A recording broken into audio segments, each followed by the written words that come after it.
Polední zprávy České televize. Dobrý den. Americký zpěvák Michael Jackson, který byl obžalován mimo jiné ze zneužívání nezletilého chlapce, je nevinný. Rozhodl o tom soud v Santa Marii v Jižní Kalifornii.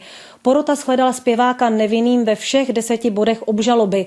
Podrobnosti nám přímo z Kalifornie řekl náš americký zpravodaj Roman Bradáč.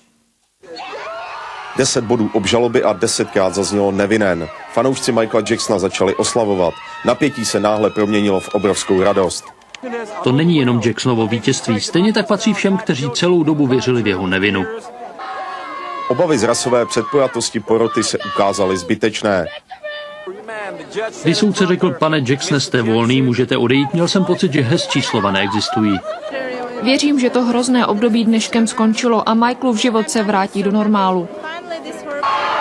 Jackson verdikt nijak nekomentoval, ze soudní síně odcházel vyčerpán. Cestou k autu neprojevil žádnou radost. Krátce pozdravil fanoušky a odjel na svůj ranč.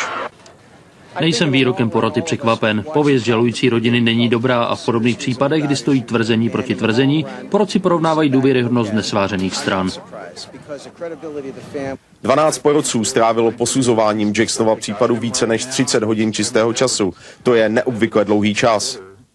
Porota pracovala velmi zodpovědně. Možná měla v paměti, jakou nevoli vzbudilo osvobození O.J. Simpsona. Porotci tehdy rozhodli po 3 hodinách. Radost konce dlouhého procesu měli i novináři. Porota osvobodila i nás. Strávili jsme tady i s přípravami 5 měsíců. Obrovským nadšením fanoušků skončil po 4 měsících jeden z nejsledovanějších soudních procesů v dějinách Spojených států.